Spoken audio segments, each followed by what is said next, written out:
Chapters 1265 Nightmare Demonic Colts, 1266 I Love Him, 1267 Central Continent's Reinforcements, 1268 Shadows in Snowy Mountain Chapter Start Fang Yuan ने जैसे ही यक्ष ऑक्टोपसस की wave को खत्म किया, दीवारों पर चढ़ने वाले दानव बंदर दिखने लगे। ये बंदर भी अर्थ रेंज के ही जानवर थे, यक्ष ऑक्टोपस से किसी मामले में कम नहीं। इस वेव के खत्म होने के बाद फैंग युआन पर लाल आग वाले सांपों के एक बड़े झुंड ने हमला कर दिया। ये सारे बीस्ट ग्रुप्स शायद नॉर्दर्न प्लेन्स के ज़ॉम्बी अलायंस डिवीजन ने हाई कंट्रोल किए थे, जैसे कि यक्ष ऑक्टोपसस शायद rank 7 immortal zombie dragon commander ये चाके थे। दूसरे रीजन्स की ज़ॉम्बी अलायंस डिविजन्स तो कब की घेर ली गई थी, सिर्फ नॉर्दर्न प्लेन्स की ज़ॉम्बी अलायंस अर्थ रेंज की वजह से ऐप तक टिकी हुई है। सिर्फ ये डेसोलेट बीस्ट्स हाई नहीं, अभी थोड़ी देर पहले ही लूलैन की परफॉर्मेंस देखकर लगता है कि उनके पास इमॉर्टल गू भी हैं। अगर ऐसा है तो मुझे यंग वूजी और बाकियों की बैटल स्ट्रेंथ को दोबारा से आंकना पड़ेगा। लेकिन इतने कम टाइम में इमॉर्टल किलर मूव्स पे आना तो पॉसिबल नहीं है, सिर्फ इमॉर्टल गू से, जब डाओ मार्क्स के बीच कॉन्फ्लिक्ट हो रहा हो। फैंग युआन लड़ते लड़ते सिचुएशन को एनालाइज कर रहा था। तभी घोड़े जैसे डेसोलेट बीस्ट्स का एक बड़ा झुंड फैंग युआन की तरफ दौड़ता हुआ आया। ये घोड़े बड़े अजीब थे, उनके सिर पर भेद की तरह सींग, उनका पूरा जिस्म जले हुए कोयले जैसा दिख रहा था, नाक से घना धुआं निकल रहा था और उनकी पूंछ और पैरों से हल्की लाल आग जल रही थी। हाँ, dream path desolate beast nightmare demonic colt. Fang Yuan पहले तो चौंक गया, लेकिन जल्दी उसने उन्हें पहचान लिया। तो इसका मतलब नाइटमेयर डेमोनिक कोल्ट्स इस टाइम पीरियड में पहले ही आ चुके थे, और वो भी इतनी बड़ी संख्या में। फैंग युआन खुशी से झूम उठा। नाइटमेयर डेमोनिक कोल्ट्स एक ड्रीम पाथ डेसोलेट बीस्ट थे। यह डेसोलेट बीस्ट उसकी 500 साल की पहली लाइफ में बहुत कॉमन थे, लेकिन अभी के टाइम में ये बहुत रेयर थे। फैंग युआन को तो लगा था कि ये घोड़े अभी तक पैदा ही नहीं हुए हैं। वक्त बदलता है, इंसान बदलते हैं और दुनिया भी बदलती है। बहुत से गू मटेरियल्स खत्म हो गए थे, जिससे स्ट्रेंथ पाथ की पथ और दूसरे पाथ्स का डाउनफॉल हुआ। वैसे ही बहुत से नए गू मटेरियल्स भी लगातार बन रहे थे। ड्रीम पाथ, ये पाथ फैंग युआन की पहली लाइफ के आखिर में हाई फ्लोरिश करना शुरू हुआ था। अभी तो गू इमॉर्टल्स बस इस पर रिसर्च कर रहे थे, भले ही उन्हें कुछ हासिल हुआ था, पर वो इतना कम था कि ना के बराबर था। कुछ 100 सालों के बाद हाई ड्रीम पाथ के गू मटेरियल्स अपीयर होने शुरू होंगे, और नाइटमेयर डेमोनिक कोल्ट्स यूएनएचआई में से एक थे। इसलिए फैंग युआन को लगा था कि नाइटमेयर डेमोनिक कोल्ट्स इस वक्त एग्जिस्ट हाई नहीं करते। लेकिन इस झुंड को देखकर उससे एहसास हुआ कि उसका अंदाजा बिल्कुल गलत था। अच्छा हुआ भी गलत था। मुझे ये नाइटमेयर डेमोनिक कोल्ट्स हर हाल में चाहिए। फैंग युआन बेहद खुश था। ड्रीम पाथ डेसोलेट बीस्ट्स का मतलब क्या था? ढेर सारे ड्रीम पाथ गू मटेरियल्स। फैंग युआन इतनी मेहनत से अपने ही सपनों की गहराइयों में क्यों जा रहा था? ड्रीम पाथ मटेरियल्स इकट्ठे करने के लिए ही तो। अगर उसके पास ये नाइटमेयर डेमोनिक कोल्ट्स होते, तो फैंग युआन इन घोड़ों का मांस काटकर ढेर सारे ड्रीम पाथ मॉर्टल गू और शायद ड्रीम पाथ इमॉर्टल गू भी रिफाइन कर सकता था। जब वो सदर्न बॉर्डर में जायंट ड्रीम रेल्म एक्सप्लोर कर रहा था, तो वो अनरावल ड्रीम को मन चाहे इस्तेमाल क्यों नहीं कर पा रहा था? हर बार इस्तेमाल करने से पहले इतनी प्लानिंग क्यों करनी पड़ती थी? सीधी सी बात है, उसके पास ड्रीम पाथ मॉर्टल गू काफी नहीं थे, है ना? अकेले ड्रीम पाथ मॉर्टल गू रिफाइन करने की एफिशिएंसी सच में बहुत कम थी। ये सारे नाइटमेयर डेमोनिक कोल्ट्स मेरे हैं। फैंग युआन उन्हें पकड़ने में लग गया। उसका एंशिएंट स्वॉर्ड ड्रैगन फॉर्म बहुत तेज था। वो इन नाइटमेयर डेमोनिक कोल्ट्स के बीच बिना किसी रुकावट के घूम रहा था। फैंग युआन इन नाइटमेयर डेमोनिक कोल्ट्स को बेहोश करके अपने सॉवरेन इमॉर्टल एपर्चर में पालना चाहता था। लेकिन शैडो सेक्ट ने साफ तौर पर इसकी तैयारी कर रखी थी और इन नाइटमेयर डेमोनिक कोल्ट्स पर कुछ अरेंजमेंट्स किए हुए थे। फैंग युआन ने बहुत कोशिश की, पर आखिर में उससे पता चला कि वो इन कोल्ट्स को जिंदा नहीं पकड़ सकता, ज्यादा से ज्यादा वो उन्हें मारकर उनकी लाशें हासिल कर सकता था। लेकिन फिर भी ये फैंग युआन के लिए एक बहुत बड़ी जीत थी। इन नाइटमेयर डेमोनिक कोल्ट्स को मारने के बाद फैंग युआन ने अगली कुछ वेव्स में आए डेसोलेट बीस्ट ग्रुप्स को भी खत्म कर दिया, जिनमें एंशिएंट डेसोलेट बीस्ट्स भी शामिल थे। फैंग युआन की बैटल स्ट्रेंथ पहले हाई रैंक 7 के अपर लेयर्स में थी। चाहे वो डेसोलेट बीस्ट्स के झुंड हो या battlefield killer move, Fang Yuan के लिए कोई खतरा नहीं थे। डार्क फ्लोर जायंट सिटी के पास अनंत डेसोलेट बीस्ट ग्रुप्स नहीं थे। कुछ देर बाद फैंग युआन ने सारे बीस्ट ग्रुप्स को मार दिया था, और उसने थोड़ा टाइम बैटलफील्ड किलर मूव को तोड़ने में लगाया और डार्क फ्लोर जायंट सिटी को तबाह कर दिया। लेकिन इसमें उसका काफी टाइम वेस्ट हो गया था। यिंग वूजी और बाकी लोग जा चुके थे। सिक्स्थ हेयर शीनू की तरह फैंग युआन को रोकने के लिए पीछे रुक गया था। सिक्स्थ हेयर की कल्टिवेशन शीनू से कम थी, लेकिन उसके पास एक बड़ा एडवांटेज था। उसने बिना किसी डर के फैंग युआन को देखा। तेरी हिम्मत है मुझे मारने की? तुझे मार के फायदा भी क्या है? रुक जा, पहले मैं यिंग वूजी को मारूंगा और तुझे मायूसी और दर्द में तड़पने के लिए छोड़ दूंगा। फैंग युआन ने एक शैतानी मुस्कान दी और उसका ड्रैगन शरीर ऊपर उठकर अर्थ ट्रेंच से बाहर निकल गया। पीछे छोड़ गया था चेहरे पर हवाएं उड़ता सिक्स्थ हेयर और बर्बाद हो चुका dark floor city. Northern plains बहुत बड़ा था। भले ही उनके पास ओमनी डायरेक्शनल ट्रैवल था, snowy mountain blessed land extreme north west में था। ओमनी डायरेक्शनल ट्रैवल को लगातार यूज नहीं किया जा सकता था। जब young Woozi snowy mountain blessed land की तरफ तेजी से बढ़ रहा था, फैंग युआन ने उन्हें एक बार फिर पकड़ लिया। देखता हूं इस बार तुझे कौन बचाएगा। एंशिएंट स्वॉर्ड ड्रैगन उनकी तरफ लपका। Lead soul into dream. Ying Wuji ने अपना इमॉर्टल किलर मूव एक्टिवेट किया। फैंग युआन फिर से इसकी चपेट में आ गया, लेकिन यह ड्रीम रेल्म अजीब तरह से गहरा था। उससे ड्रीम रेल्म तोड़कर रियलिटी में वापस आने के लिए अनरावल ड्रीम का इस्तेमाल करना पड़ा। ये क्या चक्कर है? फैंग युआन को तुरंत हाई कुछ गड़बड़ लगी। ये उसकी उम्मीद से थोड़ा अलग था, जिससे उससे हल्का सा नुकसान हुआ। यिंग वूजी हंसा, मैंने अन सारे नाइटमेयर डिमोनिक कोल्स को पहले ही सैक्रिफाइस कर दिया था। तुझे क्या लगा ये ड्रीम पाथ इमॉर्टल मटेरियल्स इतनी आसानी से मिल जाएंगे? मैं तुझे एक सलाह देता हूं, हमारा पीछा मत कर। अगर पीछा करता रहा तो भले ही तेरे पास अपर एक्सट्रीम हेवनली ईगल हो, तू अपनी जान से हाथ धो बैठेगा। HMPH चालक आदमी, फैंग युआन ने गुस्से से कहा। यिंग वूजी का जो भी इरादा हो, चाहे वो उकसाना हो या आजमाना, फैंग युआन ने फिलहाल पीछा छोड़ने का फैसला किया। ड्रीम रेल्म उससे लगातार परेशान कर रहा था। उससे पूरे ड्रीम रेल्म से गुजारना होगा, तभी वो पूरी तरह से चिंता मुक्त हो पाएगा। बेशक लेट्स सोल इनटू ड्रीम सच में बहुत झंझट वाला मूव था। भले हाई फैंग युआन के पास अनरावल ड्रीम था, वो इसे एक झटके में खत्म नहीं कर सकता था और उससे ड्रीम रेल्म के सारे स्टेजेस से गुजारना पड़ेगा। सपने के अंदर सदर्न बॉर्डर, सुबह का वक्त। गीली ओस और घने बादल जैसे पहाड़ी कोहरे से एक अजीब सी उदासी छा रही थी। काफिला आगे नहीं बढ़ा था। इतने घने कोहरे में पहाड़ पर चलने से गड़बड़ हो सकती थी। जवान फैंग युआन एक सादे से पलंग के पास बैठा था। गू मास्टर बिग बियर्ड पलंग पर लेटा हुआ था और मौत के बिल्कुल करीब था। फैंग युआन, जड़ी बूटियों के लिए शुक्रिया, गू मास्टर बिग बियर्ड ने बहुत कमजोर आवाज में कहा। फैंग युआन का मन बहुत भारी हो रहा था।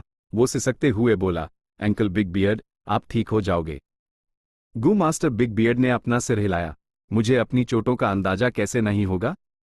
रो मत बच्चे, रोने से हमारा कोई फायदा नहीं होता। मैं भी कभी तुम्हारी तरह जवान था और मेरे भी बड़े सपने थे। बदकिस्मती से मेरा एप्टीट्यूड बहुत खराब था और आखिर में मैं इस हालत में पहुंच गया। ही, ये दुनिया बहुत बड़ी है, जबकि हम बहुत छोटे हैं। जब मैं बच्चा था, मैं एक महान हीरो बनना चाहता था, राइचस पाथ के अन लेजेंडरी लोगों की तरह। जब मैं जवान हुआ, मेन क्लैन लीडर बनना चाहता था। जब मैं बड़ा हुआ, मेन क्लैन एल्डर बनकर ही खुश हो गया। और जब मैं आधे उम्र का हुआ, मुझे क्लैन से निकाल दिया गया। मुझे लगा मैं अकेले भी आराम से जी सकता हूं। मैं बस अपने गू वॉर्म्स और खुद को पाल कर ही संतुष्ट था। जानते हो अब मैं क्या चाहता हूं? फैंग युआन धीरे से रोया। क्या? मैं बस एक शांत कमरे में चुपचाप लेटना चाहता हूं और धीरे धीरे अपने अतीत को याद करना चाहता हूं, जब तक कि मौत मुझे लेने ना आ जाए। गू मास्टर बिग बियर्ड के चेहरे पर एक खुद का मजाक उड़ाने वाला भाव था। तो क्या मुझे चले जाना चाहिए? फैंग युआन को समझ नहीं आ रहा था कि क्या करे। चले जाओ, मुझे यहां अकेला छोड़ दो।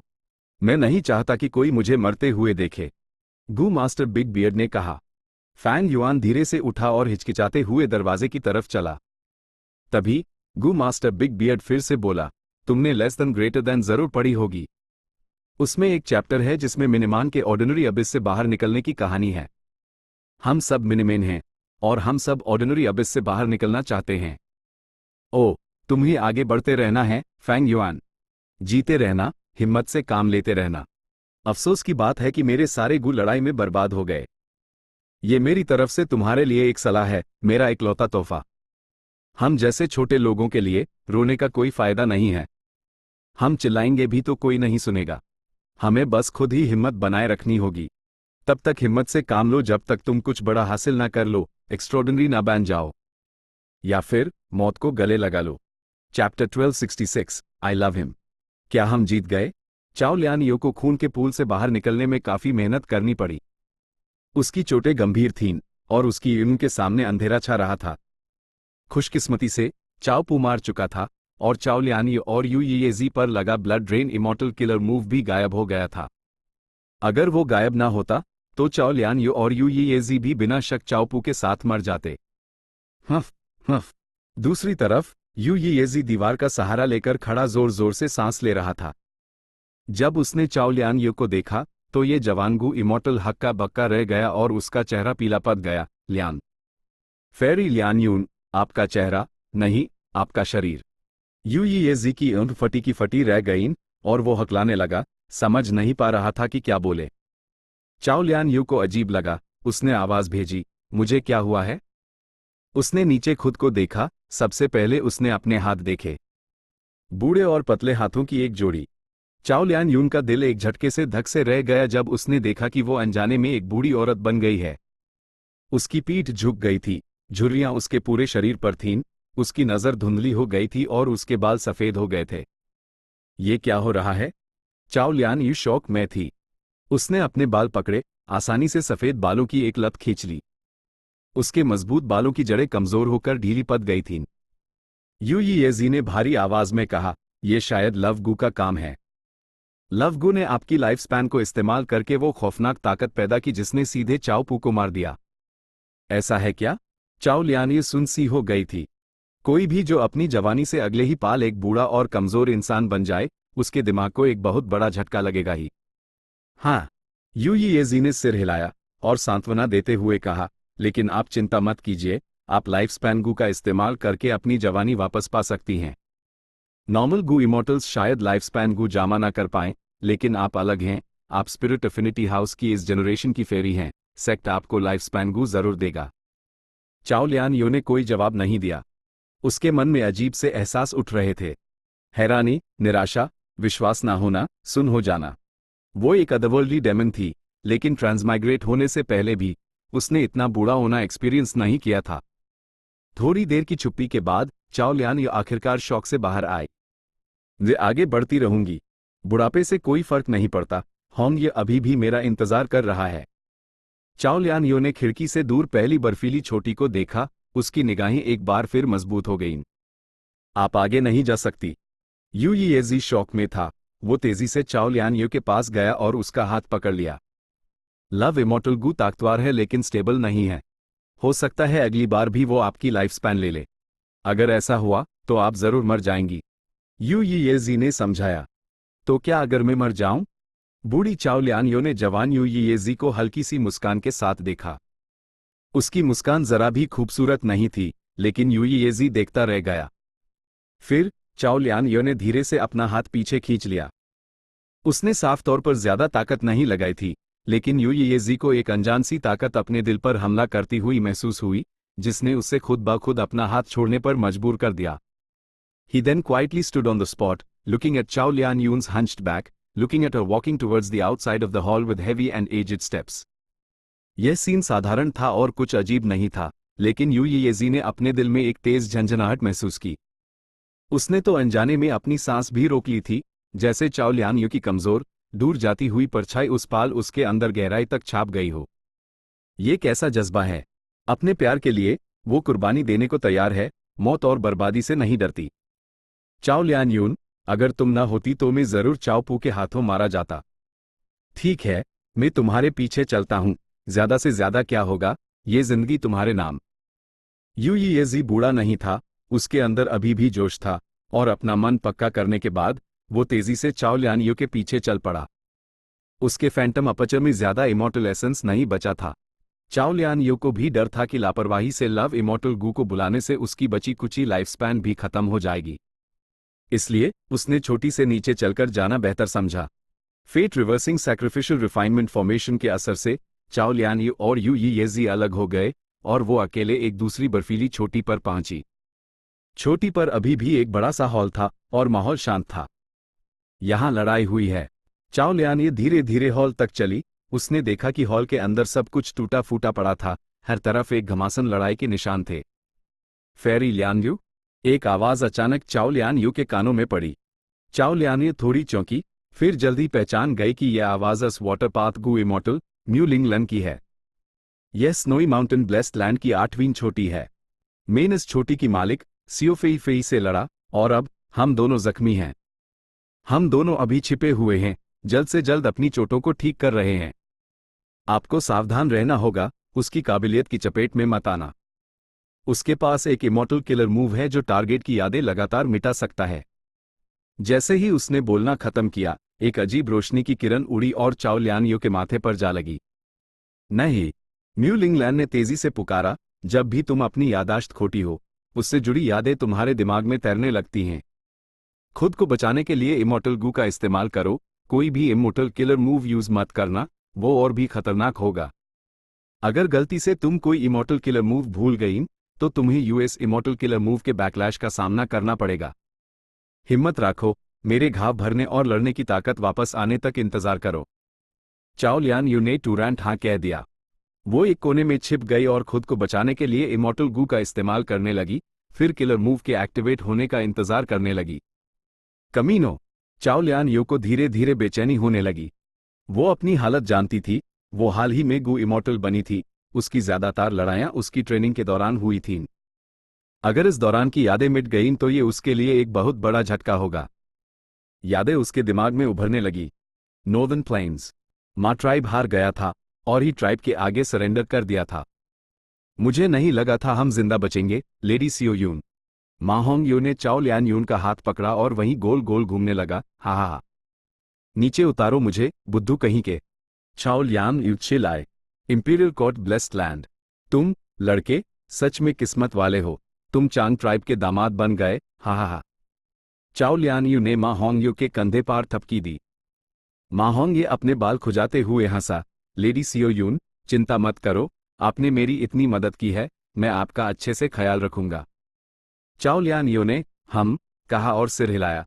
तो फिर मैं तुम पर हाई डिपेंड रहूंगी। लेकिन अंदर से उससे अजीब लग रहा था। मुझे थोड़ा खोया हुआ और कड़वा सा क्यों महसूस हो रहा है?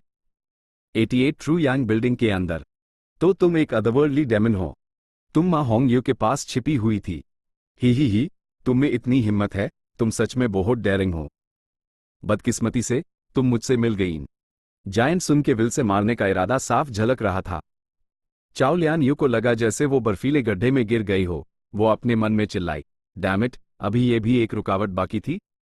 ट्रांसमाइग्रेटर्स अदरवर्ल्डली डीमंस होते हैं? ये दुनिया तो बहुत बड़ा जाल है। ओ नो, इस बार मेरी मौत पक्की है। मैं सच में यहां मरने वाली हूं। लेकिन अगले हाई पैल, माँ होंग यून, चाओ लियान यू के सामने आ खड़ा हुआ। उसने अपनी बाहें फैला दी, चाओ लियान यू को अपने पीछे बचते हुए। लड़के, तुम एक अदरवर्ल्डली डेमन को बचाना चाहते हो? जायंट सुन के विल ने अपनी आवाज तेज की, उसका चेहरा बर्फ जैसा ठंडा हो गया। कैसा अदरवर्ल्डली डेमन? मैं किसी अदरवर्ल्डली डेमन को नहीं जानता, मैं बस इतना जानता हूं कि ये लेडी सियो ये हैं, उनकी मदद के बिना मैं शायद कब का मार दिया गया होता। माँ होंग यू ने चाओ लियान यू को बचाने की पूरी कोशिश की। चाओ लियान यू की एड़ की पुतलियां सिकुड़ गईं, वो हैरान होकर माँ होंग यू को देखने लगी। जायंट सुन के विल के खिलाफ भी ये लड़का मेरे लिए खड़ा होगा? क्यों? मैं साफ साफ एक अदरवर्ल्डली डेमन हूं, इस दुनिया की नहीं। तुम बेवकूफ हो, तुम मर जाओगे। मुझे बचाकर तुम जायंट सुन के विल को नाराज कर रहे हो, वो तुम्हारा एंसेस्टर है, बेवकूफ। हे लूलैन की निगाहों में चाओ लियान यू के लिए मारने का इरादा दिखने लगा। नहीं, लेडी सियो यून बेगुनाह है, आप उन्हें नुकसान नहीं पहुंचा सकते। माँ होंग यू बहुत डिटर्मिन्ड था, वो दिल से चाओ लियान यू को बचाना चाहता था।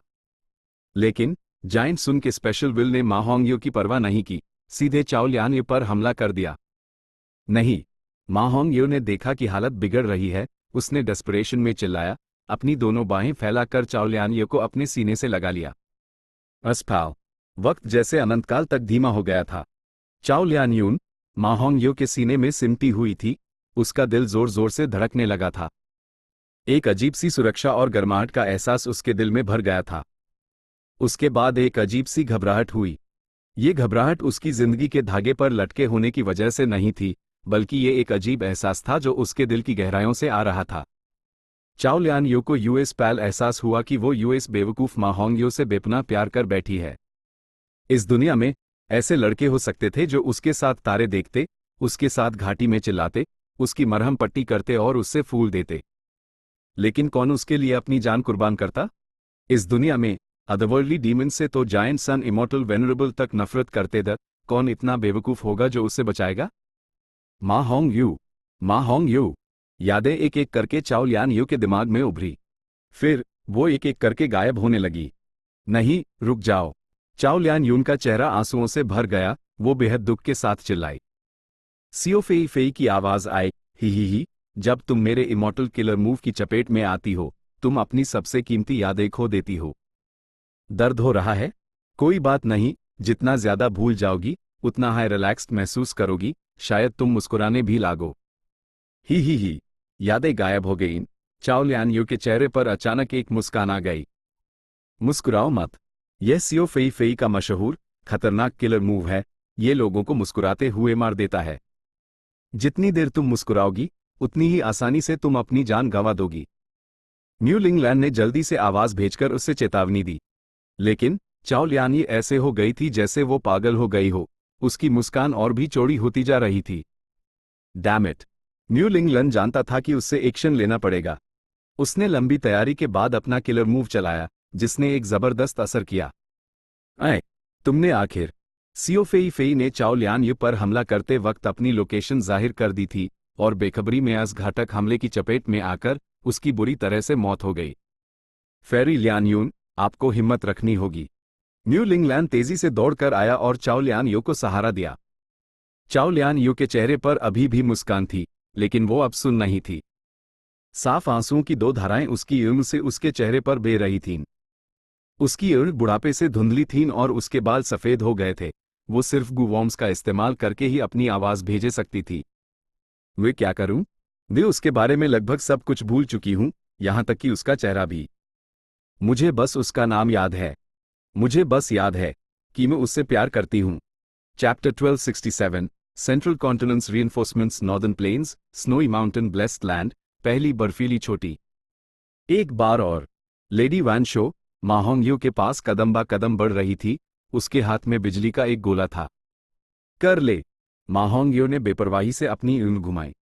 लेडी वैन शो ने गुस्से से कहा और गोले को मा होंगयो के सीने पर फेंक दिया। कड़क कड़क कड़क! बिजली मा होंगयो के पूरे शरीर पर चमक रही थी। मा होंगयो अपने दांत भींच रहा था। बिजली के इस हमले के बीच भी वो होश में था। जब बिजली का हमला खत्म हुआ, मा होंगयो बेहोश नहीं हुआ, बल्कि पूरा पसीने से भीग गया था और उसका चेहरा लाल हो गया था। मैं फिर से फैल हो गई। लेडी वैन शो को विश्वास नहीं हो रहा था। ये हो क्या रहा है? कुछ तो गड़बड़ है। वो मा होंगयो को लाइटनिंग से रिफाइन करने में ना जाने कितनी बार फेल हो चुकी थी। भले हाई रैंक 8 इमॉर्टल गू का सक्सेस रेट बहुत कम था, लेकिन शुरू से ही इस एक मोड़ पर अटके रहने का कोई रीजन नहीं था।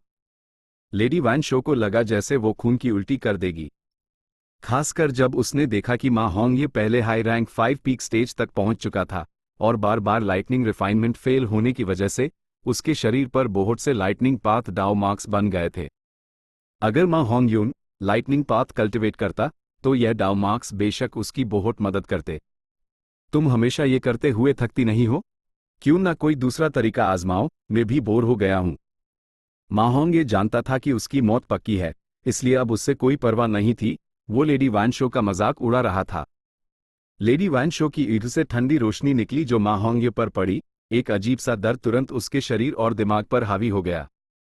उसके चेहरे से वो बेफिक्री गायब हो गई। उसने अपना सिर उठाया और दर्द से चिल्लाने लगा। उसका पूरा शरीर नॉनस्टॉप कांप रहा था। लेडी वैन शो चुपचाप मा होंगयो की चीखें सुनती रही, लेकिन उसकी ऊँग से ठंडी रोशनी चमकना बैंड नहीं हुई। मा होंगयो का गला चिल्ला चिल्ला कर बैठ गया। आखिर में उसकी ऊँगें पलट गईं और वो बेहोश हो गया। लेडी वैन शो ने ठंडी सांस ली। उसकी ऊँग से ठंडी रोशनी धीरे धीरे गायब हो गई और उसके चेहरे पर सोचने वाले भाव आ गए। चाओ लियान मरने के करीब है। लव इमॉर्टल गू अपनी ताकत कितनी बार दिखा सकता है, इसकी सीमा अब कम हो गई है। लगता है लेडी वैन शो को भी कुछ पता चल गया है। डॉलक सप्रेशन हेवनली पैलेस में साउथ डिजलेशन इमॉर्टल को स्नोई माउंटेन ब्लेस्ड लैंड की हालत के बारे में सब पता था। ए फ्लैट वो भी थोड़ा बेचैन हो रहा था। सेंट्रल कॉन्टिनेंट के गू इमॉर्टल्स अभी तक नहीं आए थे। आखिर वो प्लान क्या कर रहे थे? लव इमॉर्टल गू को पकड़ना एंसेस्टर जायंट सुन की पुरानी तैयारी थी। हम, उनके वंशज, इसे पूरी तरह से अंजाम देंगे। ब्लैक एक्सट्रेमिटी, तैयार हो जाओ। साउथ डिजलेशन इमॉर्टल ने इंफॉर्मेशन पाथ मेथड से लॉन्जेविटी हेवन को अपना आदेश भेजा। लॉन्जेविटी हेवन में 8 एक्सट्रेमिटीज अभी भी कैलेमिटी लक ऑल्टर को कंट्रोल कर रहे थे और 5 एलिमेंट्स ग्रैंड मास्टर को जी हियर हुए थे। आदेश सुनते ही डू रैंक 7 गू इमॉर्टल्स तुरंत फॉर्मेशन से अलग हो गए, ब्लैक एक्सट्रेमिटी और फ्लड एक्सट्रेमिटी। हम अभी जाते हैं, ब्लैक एक्सट्रेमिटी ने बाकियों से कहा। जल्दी वापस आना। हेवन एक्सट्रेमिटी ने अपना ध्यान ज्यादा नहीं हटाया। डू रैंक 7 गू इमॉर्टल्स के बिना वो 5 एलिमेंट्स ग्रैंड मास्टर के सामने और भी लाचार द और बस करंट सिचुएशन को मेंटेन कर सकते थे जब तक ब्लैक एक्सट्रेमिटी और फ्लड एक्सट्रेमिटी वापस ना आ जाएं। Luck suppression heavenly palace. सब कुछ प्लान के मुताबिक चल रहा है। अगर ऐसा ही चलता रहा तो लव इमॉर्टल गू और मा होंग यून लॉन्जेविटी हेवन वापस आ जाएंगे। सेंट्रल कॉन्टिनेंट गू इमॉर्टल्स, अगर तुम अभी भी एक्शन नहीं लोगे तो बहुत देर हो जाएगी। साउथ डिजलेशन इमॉर्टल मन हाई मन सोच रहा था। रंबो, एक जोर की आवाज सुनाई दी। पूरा लक सप्रेशन हेवनली पैलेस जोर से हिला और मजबूरन सामने आ गया। लक सप्रेशन हेवनली पैलेस, तो ये सब तुम्हारा किया धारा था। इस हेवनली पैलेस को बर्बाद कर दो, अपने साथियों का बदला लो। Two immortal Gu houses luck suppression heavenly palace के सामने तैर रहे थे। एक से सैकड़ों कनेरीज के एक साथ गाने की आवाजें आ रही थी। बहुत हाई फटीला, वो था कनेरी पवेलियन। दूसरा तेज हवाओं से घिरा हुआ था और ऊंचा खड़ा था, वो था विंड स्वीपिंग बिल्डिंग। दोनों इमॉर्टल गू हाउसेस काफी शक्तिशाली लग रहे थे, लेकिन दोनों पर दरारें देखी जा सकती थीं। साफ था कि सेंट्रल कॉन्टिनेंट के गू इमॉर्टल्स को स्पेसलेस टनल से बाहर निकलने के लिए भारी कीमत चुकानी पड़ी थी। HMPH, आखिरकार तुम सब आ ही गए। साउथ डिजलेशन इमॉर्टल ने ठंडी सांस ली और जल्दी से लक सप्रेशन हेवनली पैलेस को कंट्रोल करके अपना बचाव करने लगा। सेंट्रल कॉन्टिनेंट के दोनों इमॉर्टल गू हाउसेस ने लक सप्रेशन हेवनली पैलेस पर आगे और पीछे से हमला किया। भले high luck suppression heavenly palace के अंदर जायंट सन इमॉर्टल ज़ॉम्बी था, उसने हमला करने का कोई इरादा नहीं दिखाया। वो यहां अनागिनत सालों से बैठा था, उसके पास बस एक हमला करने की ताकत बची थी, जो उससे किसी का कर्ज चुकाने के लिए करनी थी। अभी, भले high luck suppression heavenly palace पर हमला हो रहा था, वो अभी भी पैलेस के बीच में क्रॉस लेग बैठा था, अलग थलग और बेपरवाह। जल्द ही, साउथ डिजलेशन इमॉर्टल के माथे पर पसीना आने लगा। लक सप्रेशन हेवनली पैलेस मजबूत था, लेकिन उसकी एक बड़ी कमजोरी थी। उससे इसी जगह पर रहना था और हिलाया नहीं जा सकता था। जैसे ही वो हिलता, भले ही बाल बराबर भी, उसकी 3 लाख सालों की मेहनत बर्बाद हो जाती। लक सप्रेशन हेवनली पैलेस ने 3 लाख साल लगाए तब जाकर वो नॉर्दर्न प्लेन्स के ऊपर ब्लैक हेवन और व्हाइट हेवन को प्रभावित कर पाया था। जैसे ही वो हिलता, ये सारी मेहनत बेकार हो जाती और वो फिर कभी ब्लैक और व्हाइट हेवन को प्रभावित नहीं कर पाता। लक सप्रेशन हेवनली पैलेस एक बड़े से प्रोटेक्टिव छते की तरह था जो नॉर्दर्न प्लेन्स को मजबूती से बचा रहा था। यह जायंट सन इमॉर्टल वेनरेबल का अपने वंशजों के लिए छोड़ा हुआ इंतजाम था। साउथ डिजलेशन इमॉर्टल सिर्फ इसलिए कि उस पर हमला हो रहा था, एंसेस्टर जायंट सुन के मकसदों को कैसे बर्बाद कर सकता था? उसके पास हमलों का सामना करने के अलावा कोई चारा नहीं था। सेंट्रल कॉन्टिनेंट वाले पूरी तैयारी से आए थे, उन्होंने धमाकेदार हमले किए और लक सप्रेशन हेवनली पैलेस पर हावी हो गए। याओ हुवैंग, आओ इस इमॉर्टल गू हाउस को कंट्रोल करने में मेरी मदद करो और दुश्मनों से लड़ो। साउथ डिजलेशन इमॉर्टल ने कहा। याओ हुवैंग ने तुरंत हाँ कहा और मदद के लिए आगे बढ़ा। एक दूसरे रैंक 8 गू इमॉर्टल के इमॉर्टल गू हाउस को कंट्रोल करने से तुरंत असर हुआ। लड़ाई की हालत स्थिर हो गई। साउथ डिजलेशन इमॉर्टल के चेहरे पर शंका के भाव द अजीब है, इन सेंट्रल कॉन्टिनेंट गू इमॉर्टल्स के हमले अचानक से कमजोर क्यों पड़ गए? और लगता है उनके साथ स्पेसलेस टनल में कोई हादसा हुआ है। मुझे याद है वहां साफ साफ 3 इमॉर्टल गू हाउसेस थी, वो सबसे मजबूत वाला कहाँ है? एजलिंग कैंप? क्या वो स्पेसलेस टनल में बर्बाद हो गया? लेकिन अगले हाईपाल, साउथ डिजलेशन इमॉर्टल की एड फटी रह गई जब उससे ताज़ा खबर मिली। एजलिंग camp snowy mountain blessed land के ऊपर प्रकट हुआ है। लॉन्जेविटी हेवन पहले हाई स्नोई माउंटेन ब्लेस्ड लैंड में घुस चुका था, इसलिए साउथ डिजलेशन इमॉर्टल को वहां की हालत का पूरा अंदाजा था। बूम!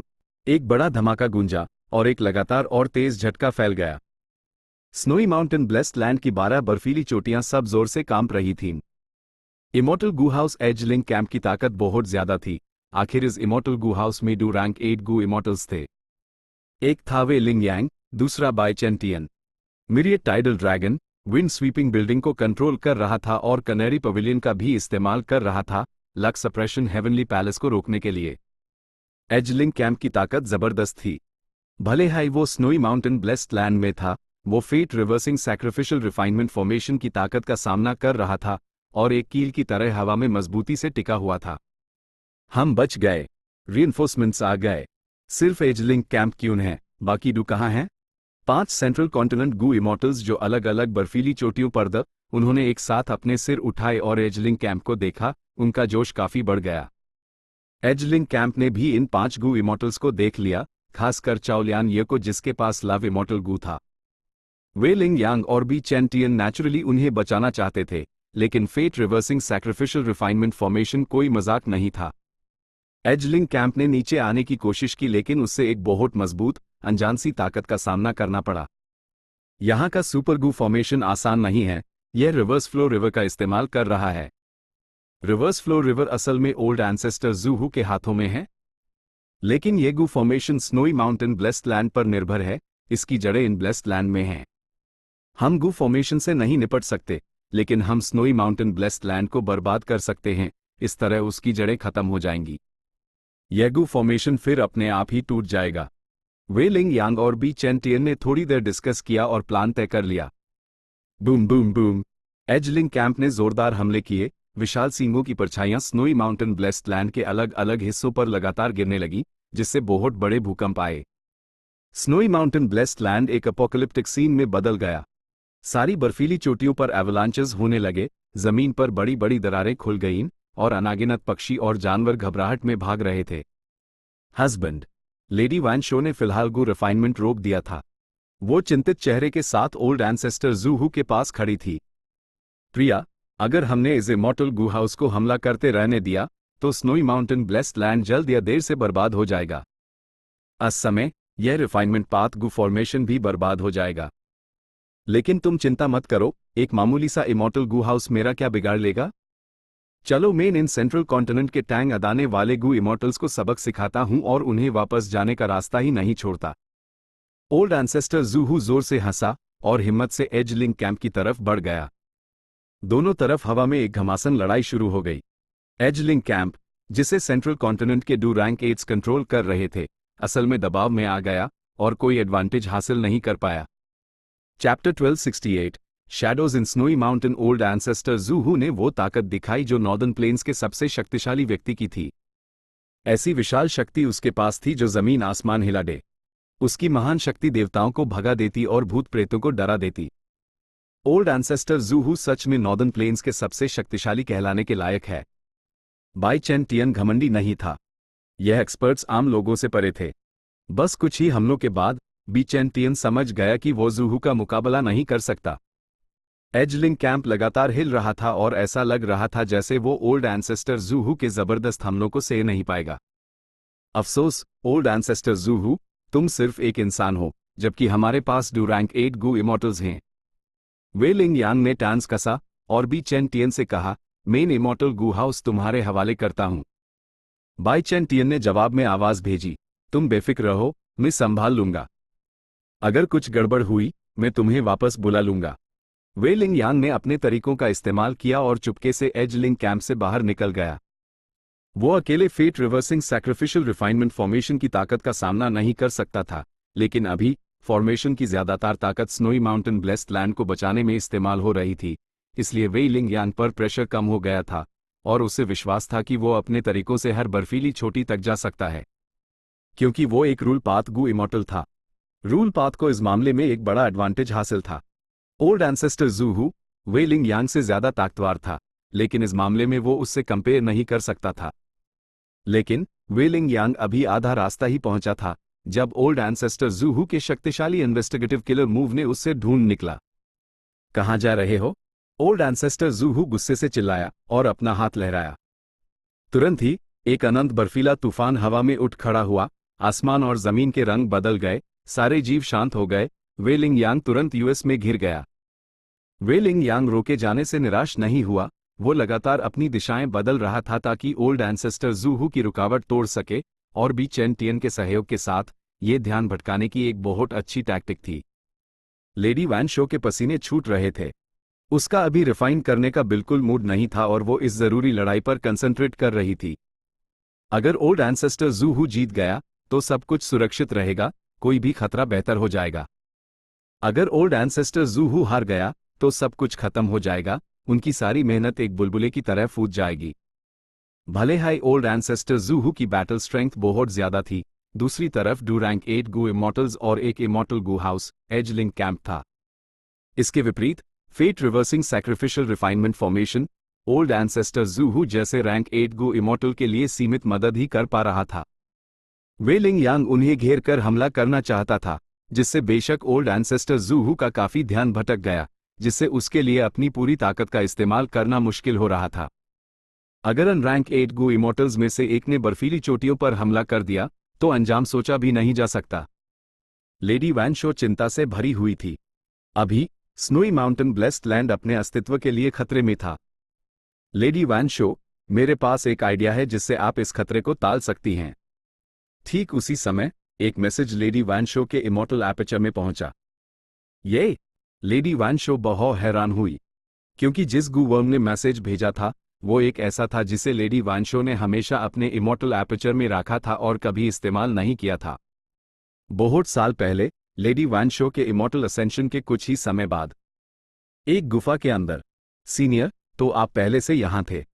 ये जूनियर चली जाती है, ने सीनियर को ये ट्रू इनहेरिटेंस लेने से डिस्टर्ब करने की हिम्मत नहीं कर सकती। लेडी वैन शो का दिल उस रहस्यमयी गू इमॉर्टल से निकलने वाली तेज ऑरा से कांप रहा था। लेकिन किसे पता था कि यह रहस्यमयी गू इमॉर्टल अचानक कहेगा, छोटी लड़की, तुम इतनी कम उम्र में गू इमॉर्टल बन सकती हो और अपनी सीमाएं भी जानती हो कि कब पीछे हटना है या आगे बढ़ना है। काफी अच्छा। मेरे पास इस ट्रू इनहेरिटेंस को लेने की क्वालिफिकेशंस नहीं है।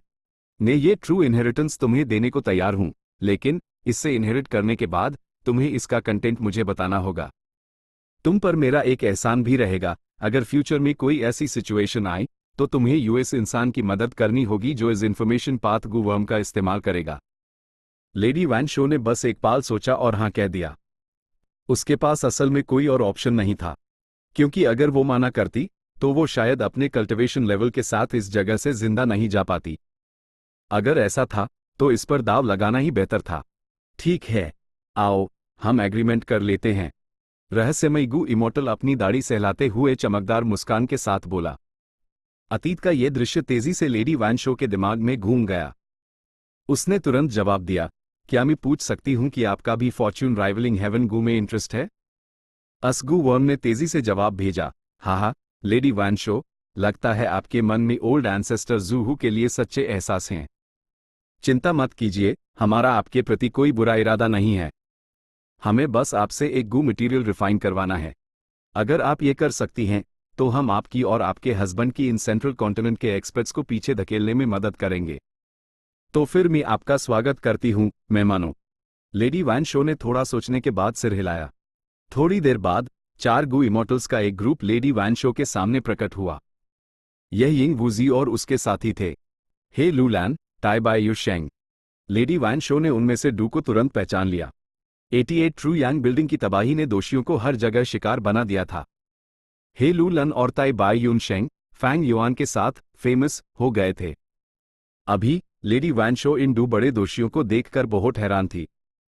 आखिर पहले हे ट्राइब जैसी एक बड़ी सुपरफोर्स ने ही लू लन के लिए इल्जाम अपने सिर ले लिया था और अलग अलग हुआंग जिन ट्राइब्स ने उन्हें घेर लिया था, जिसके बाद आखिर में बाइजू ट्राइब ने उन्हें अपने में मिला लिया। जहां तक बाइनिंग बिंग और यंग वूजी की बात है, लेडी वैन शो नेचुरली उन्हें नहीं पहचानती थी। लेकिन जो चीज उससे और भी हैरान कर रही थी वो ये थी कि इन 4 गू इमॉर्टल्स का लीडर सबसे कमजोर strength path immortal zombie Ying Woozi था। मेहमानों, मैं जानना चाहूंगी कि आप दुश्मनों को पीछे धकेलने में हमारी कैसे मदद कर सकते हैं? लेडी वैन शो ने पूछा। यिंग वूजी चमकदार मुस्कान के साथ बोला और विश्वास से कहा, लेडी वैन शो, मैं जानता हूं कि ओल्ड एंसेस्टर जूहू ने यूएस समय के अलायंस एग्रीमेंट को आप पर से हटाने के लिए लोगों को बुलाया था, लेकिन हम सच में किसी बुरे इरादे से नहीं आए हैं। हम दोनों के दुश्मन एक ही हैं, सेंट्रल कॉन्टिनेंट के ये गू इमॉर्टल्स। हम आपके सबसे अच्छे साथी हो सकते हैं। इस वक्त आपने हमें अंदर आने दिया, इसका मतलब है कि आप अभी भी यूएस समय के एहसान को मानती हैं और आपको अपनी खतरनाक सिचुएशन का एहसास है। लेकिन जब तक आप पहले हमारे लिए एक इमॉर्टल मटेरियल रिफाइन करने में मदद करेंगी, सब कुछ आसानी से हल हो जाएगा। कौन सा immortal material? Take it out. Lady वैन शो ने अपने हाथ फैलाए। लेकिन यिंग वूजी ने अपना सिर हिलाया, एक कड़वी मुस्कान देते हुए। यह इमॉर्टल मटेरियल आपके इमॉर्टल एपर्चर के अंदर है, लेडी वैन शो। ओह, ये वो पर्पल गोल्ड रॉक है जो ओल्ड एंसेस्टर ज़ूहू ने अतीत में नॉर्दर्न प्लेन्स ज़ॉम्बी अलायंस के कब्रिस्तान से लिया था। यिंग वूजी ने जवाब दिया। लेडी वैन शो की पुतलियां हल्की सी सिकुड़ी, तेज रोशनी की किरणें छोड़ते हुए उसने एक इमॉर्टल मटेरियल निकला। ये चारों इमॉर्टल्स ने यूज देखा, ये पत्थर बस एक हथेली के साइज का था और पर्पल गोल्ड रोशनी में चमक रहा था। यिंग वूजी ने एक सांस ली। हाँ, यही पत्थर है। तो तुम लोग शैडो सेक्ट के मेंबर्स हो। लेडी वैन शो ने यिंग वूजी और उसके ग्रुप की पहचान जाहिर कर दी। यिंग वूजी हैरान नहीं हुआ, साफ साफ मानते हुए, फेरी, आपका ज्ञान बहुत है, मैं आपको तकलीफ दूंगा। लेडी वैन शो ने सिर हिलाया। इस तरह सेंट्रल कॉन्टिनेंट के गू इमॉर्टल्स वाकई में उसके और in Shadow sect goo immortals के दुश्मन थे। जैसे कहते हैं, दुश्मन का दुश्मन दोस्त होता है। और लेडी वैन शो ने हवा में चल रही लड़ाई पर एक नजर डाली, फिर अपनी निगाहें इस पर्पल गोल्ड रॉक पर घुमाई। ये किस तरह का इमॉर्टल मटेरियल है? मैं इसे पहचान नहीं पाई थी और बाकी भी नहीं जानते थे। मैं आपसे नहीं छिपाऊंगी, मैं पहले इस पर्पल गोल्ड रॉक को रिफाइन करने की कोशिश कर चुकी हूं, लेकिन मुझे कोई नतीजा नहीं मिला। यिंग वूजी चमकदार मुस्कान के साथ बोला, उसकी आवाज में थोड़ा गर्व था। ऐसा इसलिए है क्योंकि ये मेरे शैडो सेक्ट का एक खास तरीका है, लेडी वैन शो। आपको सही प्रक्रिया और तरीके नहीं पता, मैं आपको सिखाऊंगा, आपको बस उन्हें फॉलो करना है और आप सफल हो जाएंगी। एक एंशिएंट स्वॉर्ड ड्रैगन बादलों के ऊपर उड़ता हुआ आखिरकार स्नोई माउंटेन ब्लेस्ड लैंड पहुंच गया। बाहर की दुनिया से स्नोई माउंटेन ब्लेस्ड लैंड के अंदर के नज़ारे नहीं देखे जा सकते थे। ब्लेसड लैंड के अंदर जिंदगी और मौत की लड़ाइयां चल रही थीं, तूफान और बिजली ने बैटलफील्ड को तबाह कर दिया था, लेकिन बाहर की दुनिया में धूप खिली हुई थी और शांति थी। वो लोग स्नोई माउंटेन ब्लेस्ड लैंड में घुस गए। अजीब है, फैंग युआन को थोड़ी शंका हुई। वो जानता था कि ओल्ड एंसेस्टर ज़ूहू ने फॉर्चून राइवलिंग हेवन गू को रिफाइन करने के लिए स्नोई माउंटेन ब्लेस्ड लैंड को एक खतरनाक जगह बना दिया था। यिंग वूजी और बाकी लोग असल में उसके अंदर घुस गए। ये सच था या कोई भ्रम? क्या ये उस समय की तरह होगा जब ईस्टर्न सी में यंग वूजी और बाकियों ने गू फॉर्मेशन में इंतजाम करके एक दिखावा बनाया था और फैंग युआन के की लक सेंसेशन को धोखा दिया था? लेकिन अगर ये सच था, तो इसके बहुत सारे मतलब थे। फैंग युआन हिचकिचाया। उसके पास अपर एक्सट्रीम हेवनली ईगल था, लेकिन अंधाधुंध अंदर घुसना अक्लमंदी नहीं थी। उसने फिलहाल अंदर ना घुसने का फैसला किया और बस इंतजार करके देखने का सोचा। Chapter and.